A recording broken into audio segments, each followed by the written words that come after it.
আজকে রাত পোহালে আগামীকালই আমাদের মাধ্যমিকের ইংলিশ পরীক্ষা। সেই ইংলিশ পরীক্ষার প্রশ্নপত্র পেয়ে তোমরা কিভাবে উত্তর লিখলে তোমাদের নম্বর বাড়বেই, আমি আজ তোমাদের এই ভিডিওটিতে বলবো। আমি চাই ভিডিওটি তোমরা যদি বোঝো 2x স্পিডেও দেখতে পারো, কিন্তু ভিডিওটি অতি অবশ্যই শেষ অবধি দেখো, নিশ্চয়ই উপকার পাবে।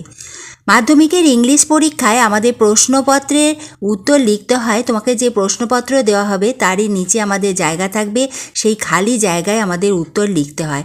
অর্থাৎ লেখার জায়গা নির্দিষ্ট ও সীমিত। তাই আমরা লিখতে গিয়ে যদি ভুল করি, কাটাকুটি করি, তাহলে আমাদের লেখার জায়গা কিন্তু কমে যাবে। তাই উত্তর লেখার আগে ভালোভাবে ভেবে নিয়ে তবেই কিন্তু উত্তর লিখবে।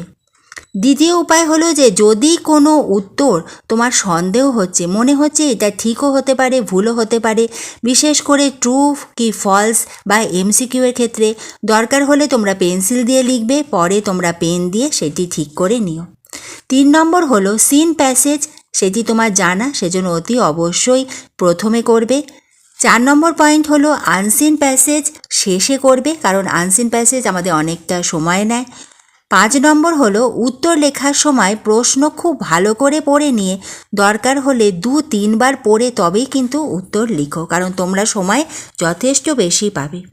6 নম্বর রাইটিং যদি তোমার কমন না পড়ে, অর্থাৎ যদি জানা না থাকে, তাহলে কিন্তু ভয় পাবে না। তোমার ফরম্যাটটা যদি ঠিক তোমরা করে লিখে আসো, তাহলেই কিন্তু তুমি অনেকটা নম্বর পাবে। ধরো তোমার অফিসিয়াল লেটার এলো তোমার স্কুলে লেখানো, অর্থাৎ তোমাকে হেডমাস্টার বা হেডমিস্ট্রেসকে লিখতে বলা হয়েছে। তুমি যে টপিক্সটা পড়ে গেছো, কিন্তু তোমার পরীক্ষার হলে যে টপিক্সটা এলো সেইটাই এসেছে অন্য, তাহলে তোমার তো স্কুলের যে অফিসিয়াল যে লেটার সেটা তো তোমার জানা আছে, সেটা কিভাবে লিখতে হয়। ঠিক একই পদ্ধতিতে তোমরা লেখো, শুধু আমাদের প্রশ্নপত্রে যে টপিক্সটা দেওয়া আছে সেই টপিক্সটাতেই তোমরা লিখবে। আমাদের রাইটিংয়ের ক্ষেত্রে পয়েন্টস দেওয়া থাকে, তোমরা লেখার সময় অতি অবশ্যই সেই পয়েন্টসগুলো তোমাদের রাইটিং লেখায় যেন প্রত্যেকটি থাকে। পরের পয়েন্ট হলো যে কোনো উত্তর কিন্তু ছেড়ে আসবে না, কিছু না কিছু অতি অবশ্যই লিখে আসবে, সেখানে তোমাদের ট্রু ফলস হোক অথবা এমসিকিউ। তাই নয়, আনসিনে বড় প্রশ্নের ক্ষেত্রেও কিন্তু উত্তর লিখে আসবে, কারণ তোমার যদি ঠিক হয়ে যায় তাহলে কিন্তু তুমি নম্বর পেয়ে যাবে।